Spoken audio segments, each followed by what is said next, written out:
Okay, this is related to the Fuji X20 or Fujifilm X20 if you want to say it correctly. This little camera, it actually surprised me as far as the image quality goes. It does have Fuji's X-Trans technology for the sensor. That's the same thing they use in the X-T1, which I'm filming this with. The XM1, the X100S, X100T, you know, the newer higher end Fuji X cameras. So it is a small sensor like you would have in the most point and shoot cameras, and it's a little bit bigger than most of the the cheaper point and shoot cameras, but it is a really small sensor, and so high ISO quality is not going to be anything near what you would get on a full frame camera or a APS-C size DSLR camera, or the larger APS-C size mirrorless cameras like the X-T1 and other cameras. But I found that it's still really good and surprisingly good, and the image quality at the lower ISOs is really outstanding. And I just really wasn't expecting that much from this camera. I just wanted to have it as a small camera to keep in my laptop bag, excuse me, for when I travel for work or anything at work that I might need to get a picture of, or if I take my laptop bag on vacation, I'll have this little camera with me too. But I would also have the bigger camera like the X-T1 for that sort of thing. So I didn't really have a whole lot of high expectations for this camera, but the image quality is actually really good. At low ISO, high ISO, it's reasonable and more than adequate for the type of camera that it is. Macro, I've found that you turn it on, by the way, by just rotating the front ring on the lens here, and that extends the lens to the shooting position. Can't remember, I guess it's around 28 to 80 or somewhere in that focal length. That I should have looked that up before I started recording, but it's a good range focal length. It's reasonable, and it's not a really big super zoom, but that turns it on, and then you can zoom it out a little bit more. It's all manual zoom, there's no electronic zooming. Excuse me. But what I was going to say is I don't know if you can see this, but the close focusing for macro without even putting it in macro mode. So there's this battery charger that comes with it, and so that's in focus. I mean, you see how close I get there. I don't even understand why there's a macro mode on this, because when you look how close, that's only really maybe an inch or two away. Now that didn't focus, but like that, maybe it's just okay, so that's in focus, and that's only about maybe 2 inches or so from the front of the lens. Now if you zoom it out a little bit, or zoom it out all the way, that reduces the distance that you can focus on. And I think it's the same way if you put it in macro mode. So if I put it over into macro, I think it's still, let's see, yeah, you're still not able to get really close. It almost seems like that macro mode doesn't even really matter. I don't know if macro mode is just kind of limiting the focus range that it's using, but either way, you can get really close focusing. Okay, that's in focus, but sometimes it just misses. But this does have an optical viewfinder. There is some information in there about the shutter speed and so on, but I think it's not full coverage, so you're only seeing, I can't remember, maybe it's 80% or so of what the camera actually sees when you take the final shot. That's only what you see in the the optical viewfinder. So to me, then that kind of makes it useless. I'd rather not even use it, and I don't use it. I used it a few times just playing around with when I first got the camera, but I don't use it anymore. I just use the rear LCD screen. And the only problem with that, if I really only had any complaints at all about this camera, I would say it's just that it doesn't have an EVF, electronic viewfinder, but the new X30 does. So this is the X20 again. So I would much rather have the electronic viewfinder in a camera like this.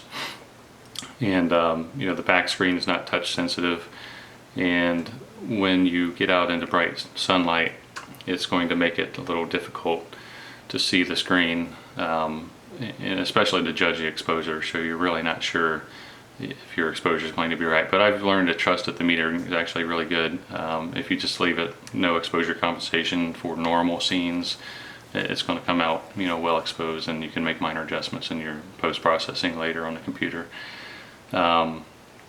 You know, there's really not a whole lot to say about the button layout. If you've seen other reviews and looked at this camera online, you'll see that you know exactly how the buttons are laid out and whether you like that or not. I found, you know, holding it is pretty comfortable. You know, I've got this little rubber piece right here that your thumb lays on, and that, you know, keeps it nice and secure. And there's a little bump out on the front here, not too much, but it's secure. This little dial here is, you know, for changing various things, and it does click in. So if you were to take a picture, and by the way, it's really quiet. You can turn the sounds all the way off if you want to. It's pretty much silent. So if you take a picture there and then you press on that, and it'll zoom into 100% magnification on the focus area. So that's convenient. And I'm not going to go into all the menus and so on, but what was I going to say? Oh, this the lens shade you see on here. This is actually, what's the name of this? The brand. It's a JJC LH-X20 GB, and the reason I got this was, you know, first of all for the looks, but second for the protection, because with the lens shade, you know, it keeps you from accidentally bumping the front of the lens element there. But this one actually, I don't know, you probably can't see it, but there's actually a, you know, a clear glass filter there, and that keeps you from actually touching the lens at all, you know, even by accident with the lens shade on. So excuse me. So this threads into the front of the lens there, and I was a little worried about whether, you know, this, because this thing, I can't remember how much it costs. It's like $15 or something, really cheap, and it is metal. It's all metal. It's not plastic.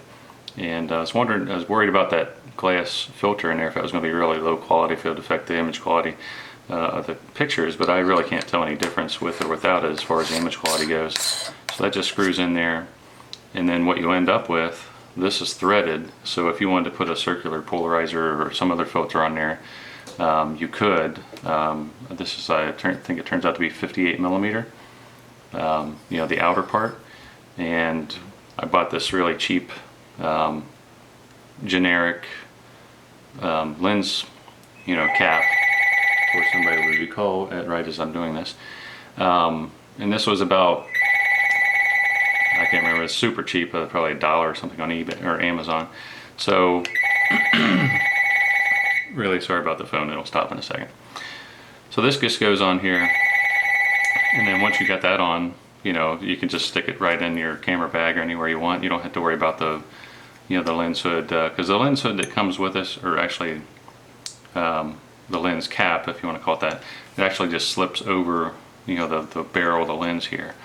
So this, I like this solution much better, you know, little pinch cap, and you know, I just stick this right down in my laptop bag, and I'm done. And it's kind of silly, but I just, you know, you can set it down like that. It's convenient for me to open up the battery door, change the battery, or, you know, what I usually set it like that for is if I'm just getting the memory card out, which is under here too. So, you know, take the memory card out, put it in the computer. I'll just set it down like that, right on this, you know, the lens cap there. I wish the exposure compensation would go to plus and minus 3. As it is now, it's only plus and minus 2. I know Fuji changed that on all their newer cameras, like the X30, the X-T1, the X100T, so it seems to be the new standard, which was standard for most of the other cameras that I'd used in the past, like Nikon. So you can go to plus and minus 3 exposure compensation now, although this one only goes to plus and minus 2. But it does have a little pop-up flash, really tiny. So I mean, if you really need a flash in emergency for you know, to light the scene, which wouldn't do a great job, but it is what it is. But for fill flash, for things like, you know, outdoor photos, somebody's backlit, you know, and you don't want to have their face in the dark, that'd be good for that. There's a hot shoe for a flash. Maybe you can find a small external flash that would work well in there. Maybe something like the new Nissan i40, which I just bought, and I'll actually have that today. But I plan on using that with my XT1. As far as the battery life goes, it's not very good at all, and because the batteries are really tiny, this is the battery. And Fuji, for whatever reason, has not been known to have really good battery life, like something like the Olympus EM1, for example. Compared to the XT1 that I'm filming this with in the Olympus EM1, the battery life on the Olympus is quite a bit better, and the meter on the camera is actually, you know, for the battery life is very reliable. And that's again something on the Fuji cameras, I don't know why, but the battery life meter is not very reliable at all. Hopefully they fix that in future releases and firmware updates, but as it is now, you'll have like a full battery indicator, and then suddenly it'll drop down after you've been using it for a while to like a quarter battery life, to where it's almost empty, and you're like, okay, what happened? Went from almost full, you know, or basically full, all the way to almost empty. So that's a little bit aggravating, but you just learn to keep batteries with you, and you know, 2 batteries for me, that's all I'd need all day. Funny thing about this is I had a Pentax Q. I tried that out for a little while, a tiny little mirrorless interchangeable lens camera, and this actually is the same battery. I ordered an extra battery with it, but this is the exact same battery, the Pentax battery and the battery that goes in the Fuji X20. Now the Fuji X30 has a different battery. It's the one that actually goes in the X100T and X100S. So there's the newer version of this, the X30, will have a bigger battery and much better battery life. But this one, you know, you'd be lucky to get, you know, all day, you know, not like continuous shooting, but just like off and on taking pictures. If you had it out all day, I'd be a little worried to just use one battery and take 2. But I checked the specs on these, you know, the contacts and the voltages and the wattage, and everything is exactly the same. So I guess, as with a lot of things, you know, industries, they try to standardize on certain things and reuse what's existing, so they use this battery. The battery charger, this is what you get. It's small, which is good. But the other nice thing about this, the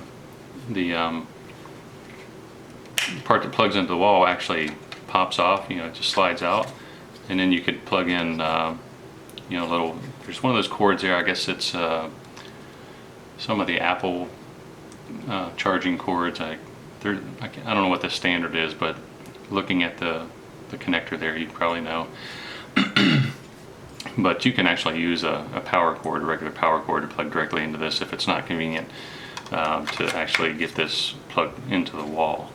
So that's just a little note about that. And the camera strap that comes with it is pretty nice. Seems like it's leather. I don't know if that's just a fake leather or if that's real leather. I think it might be real leather. Doesn't really matter, but I didn't feel the need to buy a different camera strap because this one's perfectly fine for what I use it for.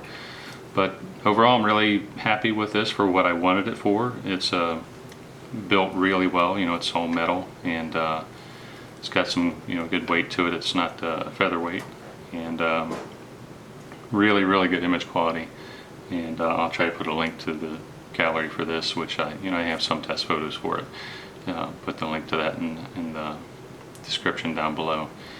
But I'm happy with it. I would be much happier with the X30 for what I use it for, because the X30 would have an electronic viewfinder, which would be much better for me.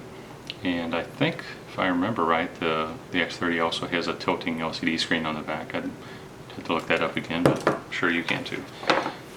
Alright, well that's it for the Fuji